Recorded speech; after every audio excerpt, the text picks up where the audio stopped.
교제 나누겠습니다.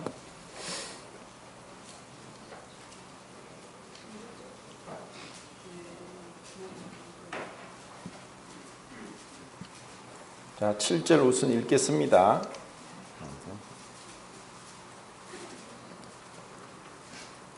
시작.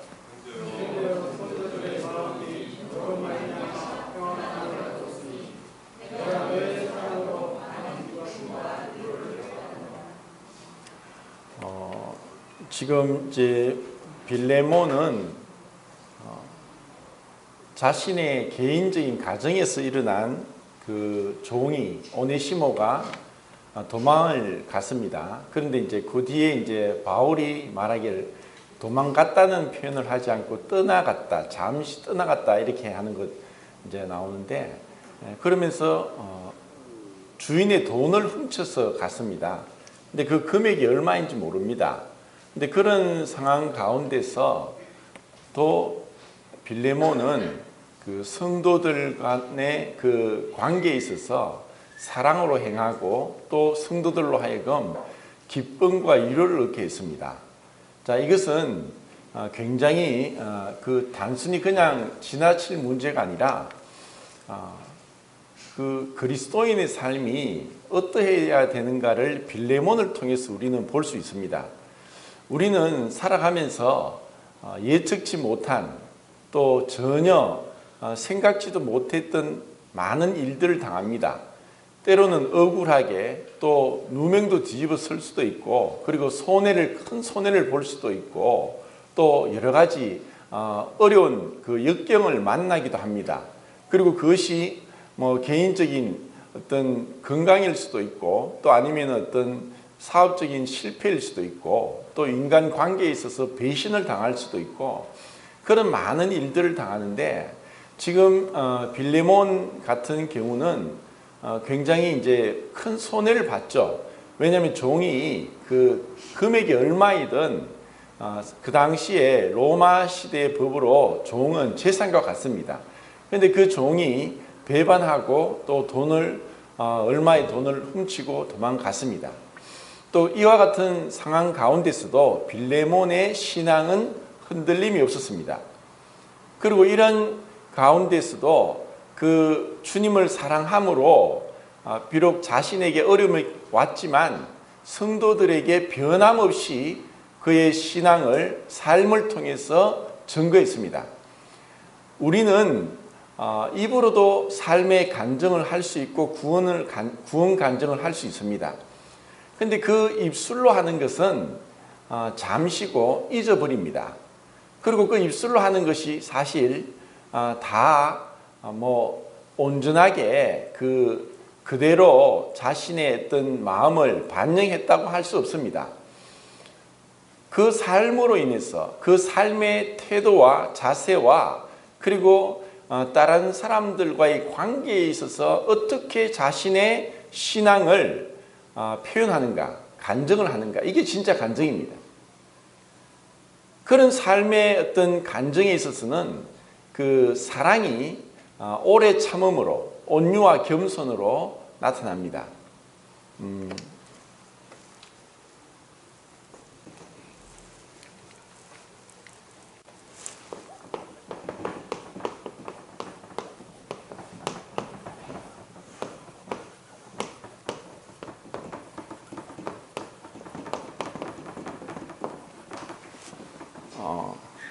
이제 이런 단어들은 배려하고 용납하고 또 겸손하고 온유하고 하는 이와 같은 그 단어들은 그리스도의 그 품성입니다.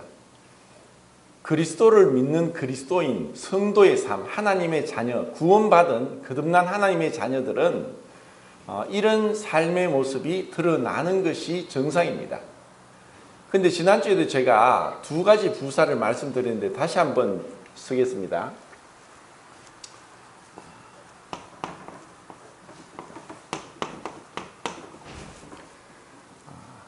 이미와 아직을 우리는 잘 기억해야 됩니다. already, 이미, 아직, not yet. 우리는 그리스도인들은 이미와 아직을 이제 경험하고 살고 있습니다.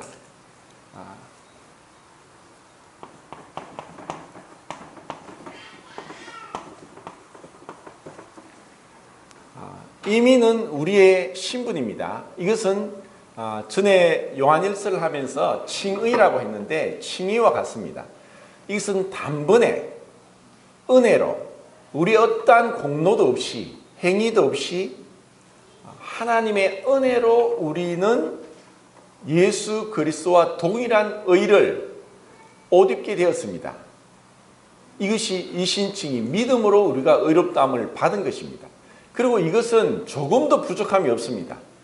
이것은 성도들 간에 오래 믿은 성도나 지식 있는 성도나 은사가 많은 성도나 헌신을 힘을 다해 하는 성도나 그렇지 않고 금방 태어난 아이와 같이 금방 구원받은 성도, 기도도 제대로 할 줄 모르고 또 성경 지식도 없는 성도나 동일하게 같습니다. 이것은 하나님으로부터 온 선물입니다. 이미 이것은 하늘나라에 들어가기 부족함이 없습니다. 그것은 십자가의 한 강도가 예수님을 믿음으로 낙원에 이른 것과 같이, 그리고 정말 힘을 다해서 순교당하기까지 헌신한 예수님의 제자들, 사도들과 그 십자가에 달린 강도와 동일한 것입니다. 이것은 이미 의롭다함을 얻게 된 우리의 신분을 얘기합니다. 그런데 우리의 그 아직 이루어지지 않은 이것은 우리의 상태이고 성화입니다. 이것에 있어서는 우리의 어떤 삶의 간정이 나타나야 됩니다. 그런데 여기서 참 중요한 것이 있는데 아직 우리는 이런 과정 가운데 점진적인 거룩함을 이루어가는 과정 가운데 있는데 이 가운데서 근본은 그 우리가 은혜로 구원받을 때와 동일하게 우리는 거룩함을 이루어가는 것이 믿음으로 이루어진다는 것을 알아야 됩니다. 만약에 이 성화되는 이것이 분명히 칭의에 있어서는 신분에 있어서는 이미 이루어진 하나님의 선물을 받은 구원에 있어서는 우리의 행위가 전혀 필요 없습니다. 그런데 우리가 점진적인 성화를 이루어가는 데 있어서는 우리 행위로 인해서 하나님 앞에 상급이 결정됩니다. 그러면 이런 행위가 근본이 어디에서 되느냐, 믿음으로 되느냐 아니면은 자기 의로 되느냐는 또 구분이 됩니다. 믿음은 제가 전에 율법과 은혜를 구분해서 말씀을 드렸습니다. 율법은 행위고 은혜는 믿음이라고 했습니다. 율법은 행위이고 행위는 자기 의가 드러나는 것입니다. 그런데 은혜는 믿음으로 말미암는 것이고 믿음은 자기 부인이라고 했습니다. 자, 우리가 성화를 이루어가는데 행위가 중요하지만 이런 행위가 자기를 부인하는 가운데 자기의 의를 드러내지 않고 주님을 드러내지 않으면은 그것은 다 불타버릴 나무와 풀과 짚으로 이루어진 자기의 공로입니다. 자기의 자랑입니다. 이런 자들이 교회 안에 많습니다. 열심히 섬기고 헌신하고 봉사하고 하는데 끊임없이 자기 부인이 되지 않고 자기의, 자기 자랑, 자기를 내세웁니다. 그것은 주님이 기뻐 받으실 수가 없습니다. 우리는 은혜로 구원받은 것처럼 우리의 그 성화, 우리의 상태에 있어서 아직 이루어져야 될 남아있는 우리의 삶도 믿음으로 주님과 연합된 가운데 주님의 죽으심과 부활에 연합되도록 우리 자신을 끊임없이 부인하고 우리 자신을 주님께 넘겨줄 때 그때 그리스도의 사랑이 그 삶을 통해 나타나는 것이고 그것이 하나님 앞에 금과 은과 보석과 같이 하나님 앞에 계산되는 것입니다.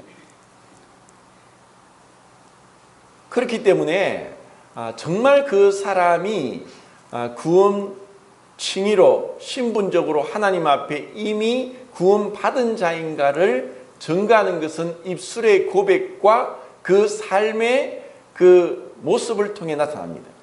그리고 그 사람이 정말 점진적인 거룩함 가운데 그리스도를 살아내고 있는가 하는 것은 그 사람이 얼마나 자기를 부인하고 겸손과 온유로 빌레몬과 같이 자기를 드러내지 않고 그렇게 행하고 있는가는 그 삶의 간증으로 나타납니다.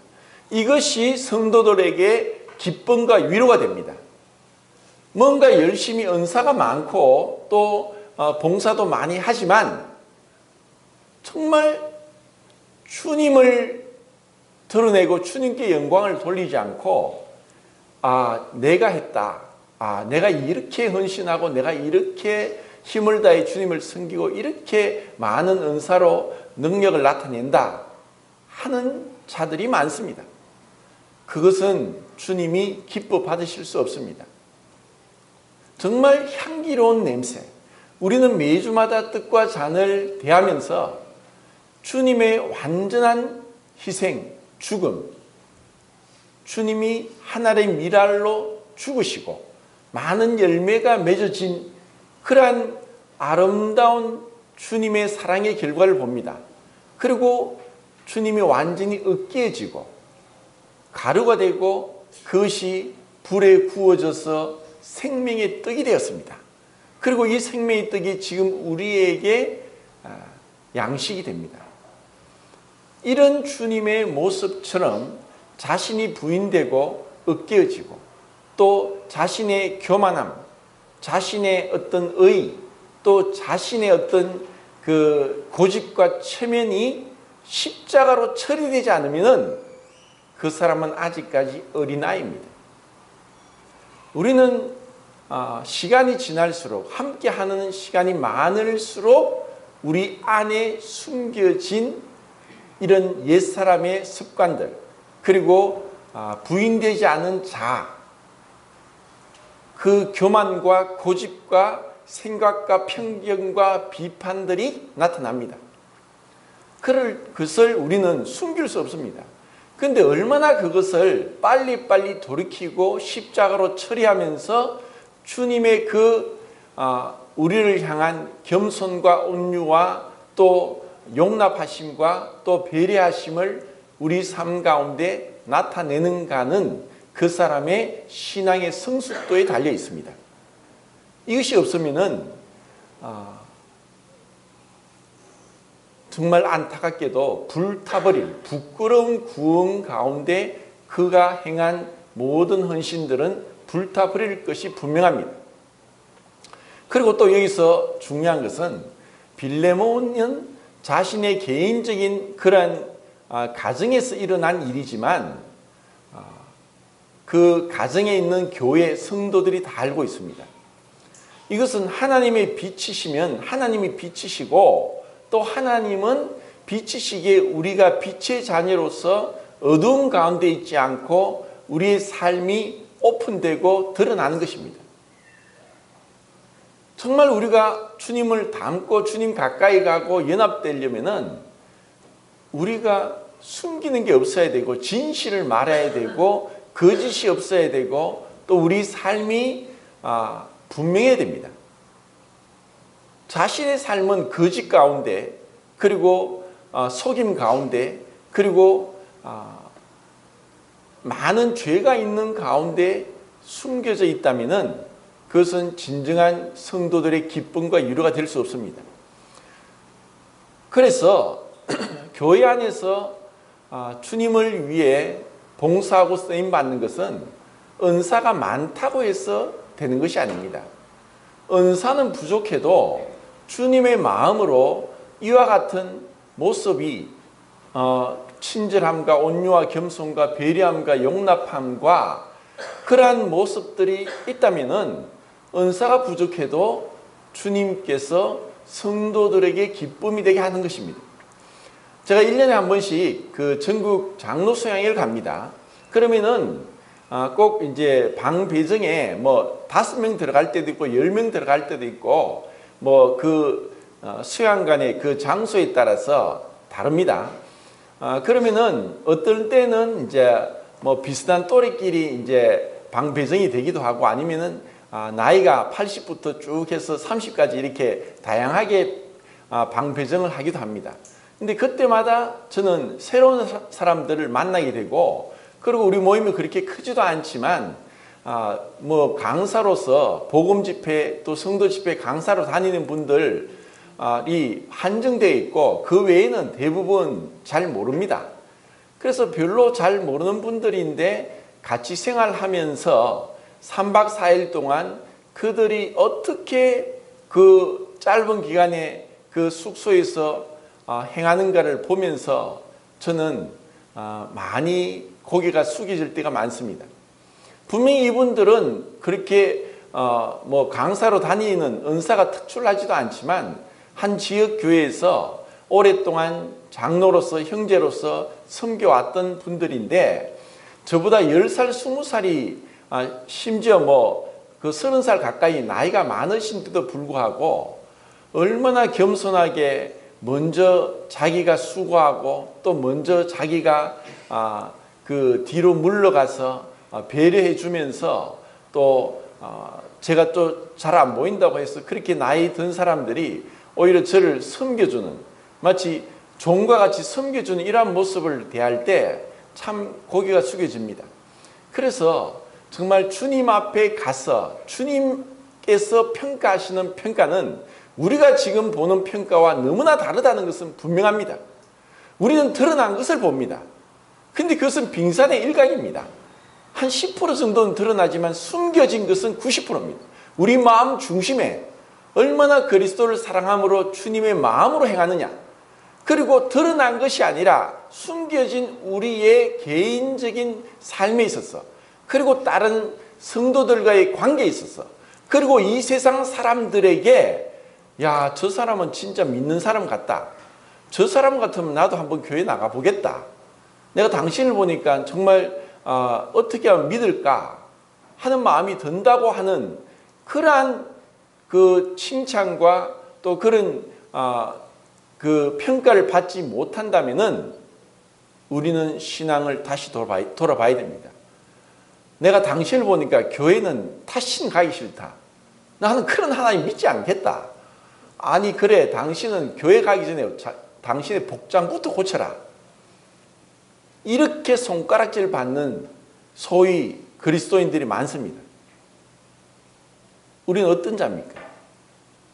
나는 어떻게 그리스도의 빛과 향기를 나타냅니까? 그리고 이렇게 주님이 중심이 되고 자아가 중심이 되지 않고 주님이 중심이 되면 겸손과 온유가 나타나고 그리고 감사가 나타납니다.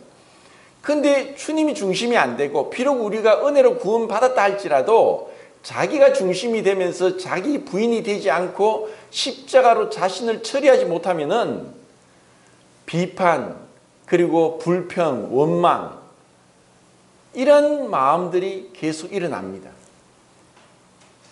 우리는 어떤 자입니까? 내 스스로는 자기를 잘 모를 수 있습니다. 그리고 우리는 끊임없이 대화를 해야 되고 자신의 생각을 공유해야 됩니다.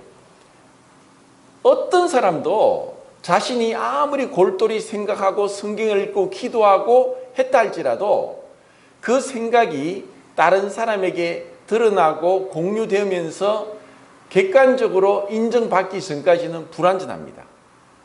아무리 훌륭한 자들도 자신의 그 생각들을 다른 사람에게 얘기했을 때 공감이 될 수도 있고 아니다, 그거는 잘못된 생각이다 할 수 있습니다. 그런데 대부분은 자기 혼자 생각하고 혼자 판단합니다. 그런데 그것은 한계가 있습니다. 모사가 많으면 경영이 승립한다.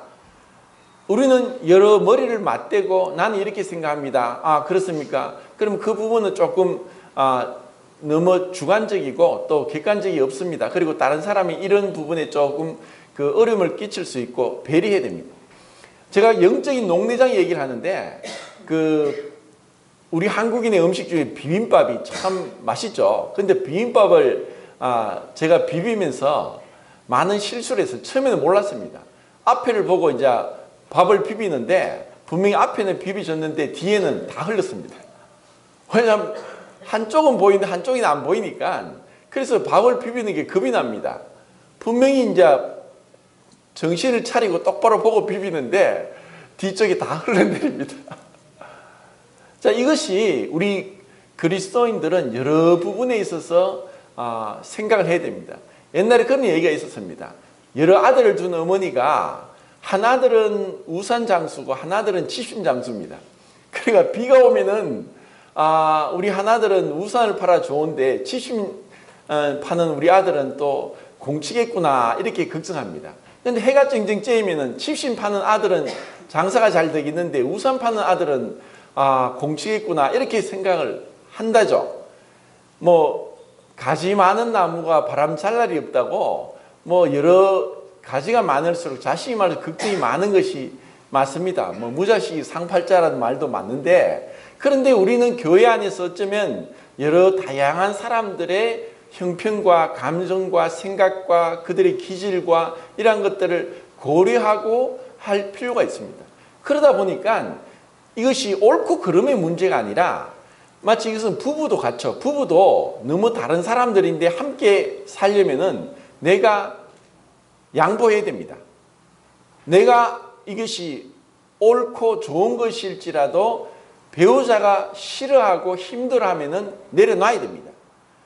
배우자를 생각해서 우리의 행동과 말과 생각과 감정을 절제해야 됩니다. 그러지 않으면 함께 할 수 없습니다. 부부 간에도 그런데 끊임없이 자기 얘기만 하고 자기 입장만 생각하면은 결국 같이 못 사는 거죠. 교회 생활도 마찬가지입니다. 내 입장만 중요하고 내 판단만 중요한데 다른 사람은 배려하지 않고 더 연약한 자가 있습니다. 연약한 자가 어떤 자냐? 결코 중요하지 않은 대수롭지 않은 문제에 대해서 근거가 없는 주장을 하는 자들을 믿음이 연약한 자라고 합니다. 사실 진리 부분이 아닌 부분에는 이럴 수도 있고 저럴 수도 있습니다. 그런데 이것을 하나의 어떤 법을 정해서 스스로 그걸 만들어내면은 부부 생활도 힘듭니다. 아니 치약을 짜는데 위에서 짤 수도 있고 밑에서 짤 수도 있죠. 그런데 자기 기준에서 왜 이렇게 하느냐, 내가 하는 대로 너도 해야 된다 하면 싸움이 나죠. 그러면 그렇습니까? 그럼 내가 한번 노력해 보겠습니다 하고 이렇게 하는 것을 양보하고 또 배려하고 그리고 친절하게 겸손하게 온유하게 한 것이 필요합니다. 제가 8절 읽겠습니다. 8절 9절입니다. 시작.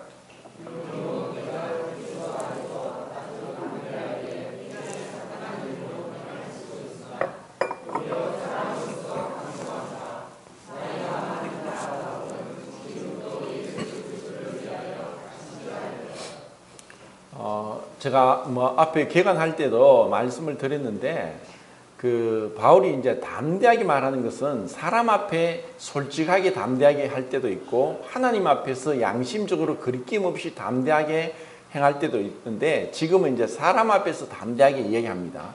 그런데 바울은 분명히 자신이 빌레몬에게 복음을 전하고 그리고 구원받은 성도가 되었고 그런데도 불구하고 또 사도로서 또 바울서 신서에 보면은 사도로서 의미 명한다. 주께로부터 받은 교훈이다 하면서 하나님은 사도와 선지자를 통해서 교회의 기초를 세우겠습니다. 그것은 어떻게 보면 주님으로부터 온 직접적인 계시고 명령이기 때문에 사도의 명령과 교훈을 어기는 것은 주님을 어기는 것입니다.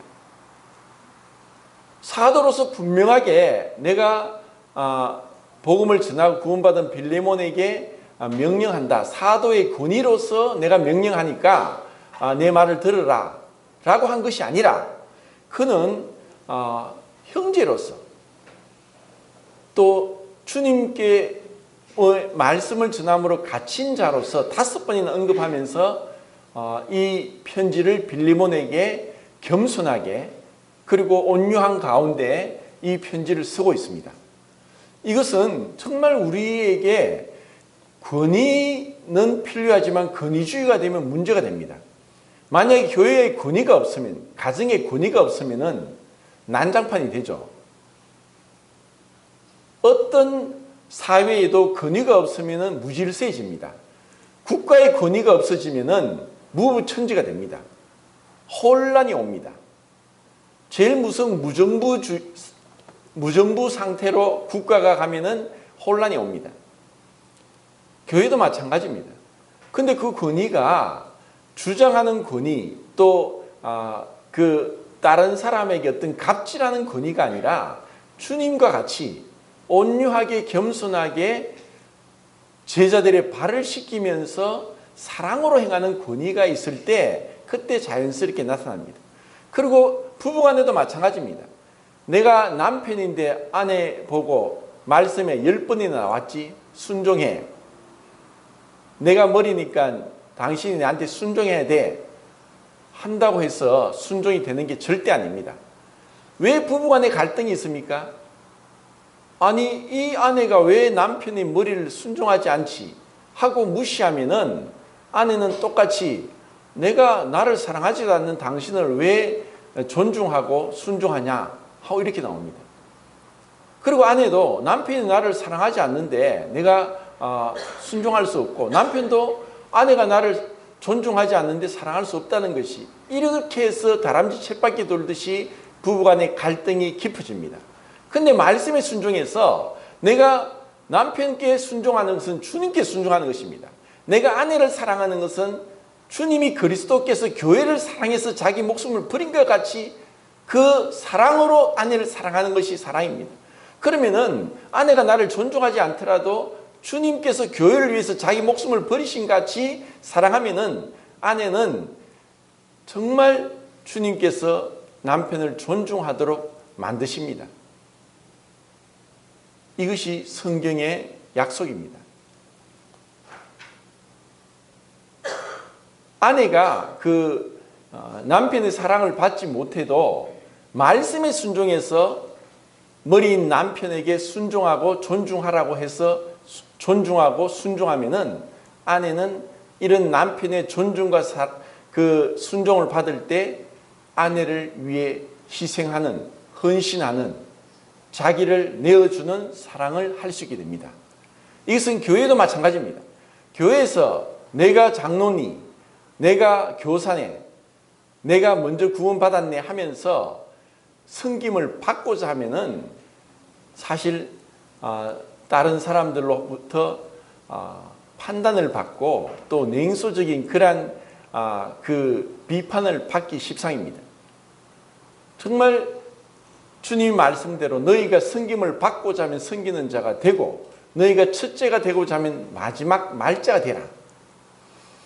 주님께서는 내가 인자가 섬김을 받으려 하기 위해 온 것이 아니라 섬기고 오히려 자기 목숨을 많은 사람의 대속물로 주기에 오셨다라고 주님이 말씀하셨습니다. 우리는 주님의 말씀을 따라가는 것입니다. 세상에서는 권위를 내세우고 권위주의로 흘러가고 그리고 위아래가 분명한 피라미드 관계지만 가정과 교회는 그렇지 않습니다. 먼저 아래사랑이란 말을 하죠. 물이 아래로 흐르듯이 사랑도 아래로 흐릅니다. 먼저 사랑하고 그런 자가 성숙한 자입니다. 그런 자들이 교회에서 다스림을 갖게 되고 존중을 받아야 됩니다. 정말 내가 얼마나 섬기고 있느냐, 내가 얼마나 겸손하게 다른 사람들의 발을 씻기고 있는가. 발을 씻기는 게 무엇입니까? 발은 뭡니까? 냄새나는 발입니다. 남의 허물과 남의 결점을 판단하고 손가락질하고 그것으로 마음을 닫고 내 마음대로 행하는 것이 아니라 남의 허물과 결점과 냄새나는 그런 것을 내가 대신 씻어주고 그리고 부족함을 채워주고 내가 대신 그들의 입장에서 이해하고 용납하고 기다려주고 그리고 사랑으로 섬겨주는 것. 그렇게 할 때 우리는 연합이 됩니다. 그런데 그러지 못하고 판단만 하고 왜 나를 이렇게 판단하느냐? 나는 판단받기 싫다 하면은 여전히 자아가 살아있는 가운데서는 결코 향기로운 냄새가 나지 않고 악취가 납니다. 내가 얼마나 부인되고 있느냐. 날마다 자기를 부인하고 그리스도의 죽음에 연합되어서 그 부활의 생명이 나를 통해 나타나는가. 이것이 우리로 하여금 아직 이루어야 될 성화, 우리의 주님을 닮는 삶입니다. 자, 10절을 읽겠습니다. 시작. 시작.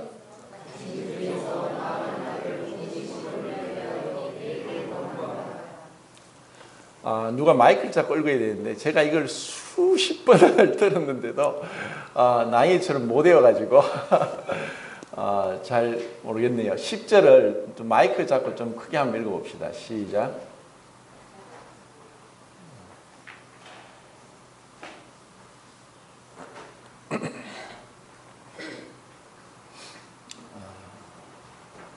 자, 10절 다시 읽겠습니다. 시작.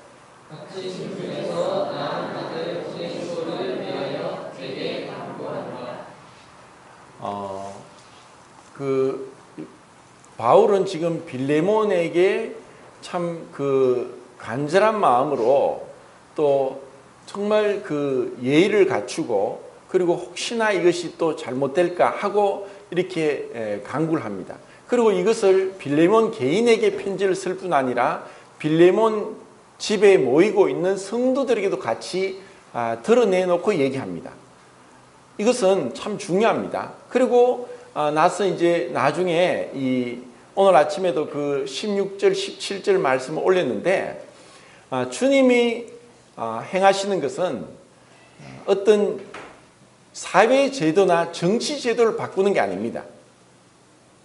우리는 생각하기를 아니 어떻게 주님이 노예 제도를 허용하십니까? 이거는 잘못된 것이 아닙니까?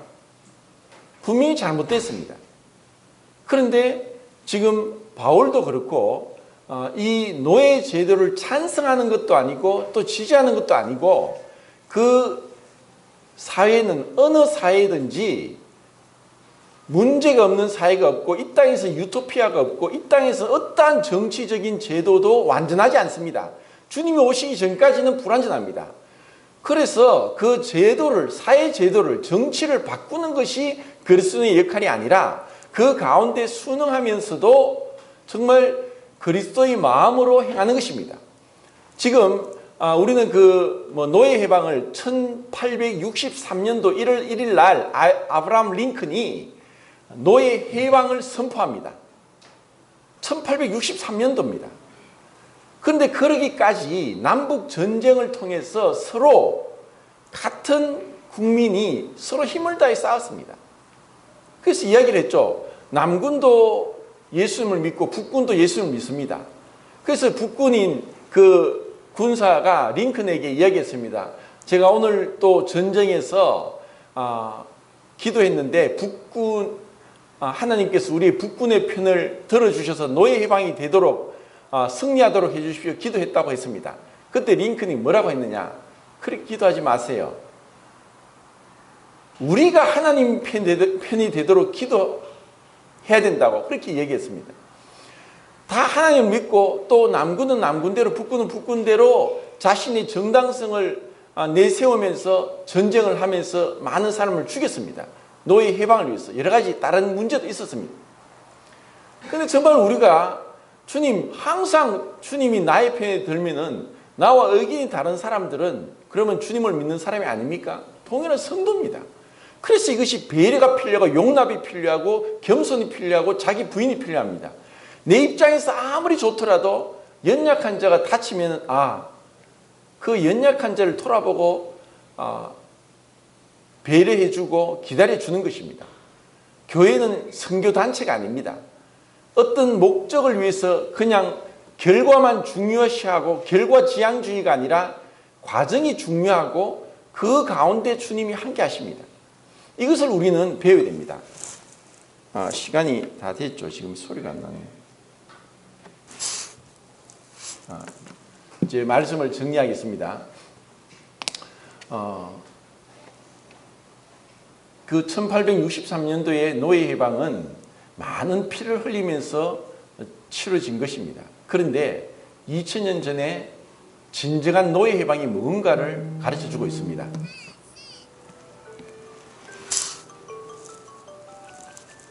오후 1시입니다. 어떻게 끄는지 모르겠네.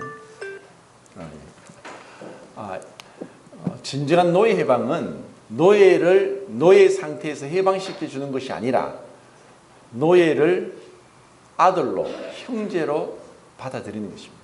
이것이 진정한 노예 해방입니다. 이것이 주님으로부터 이루어졌습니다. 얼마나 놀랍습니까?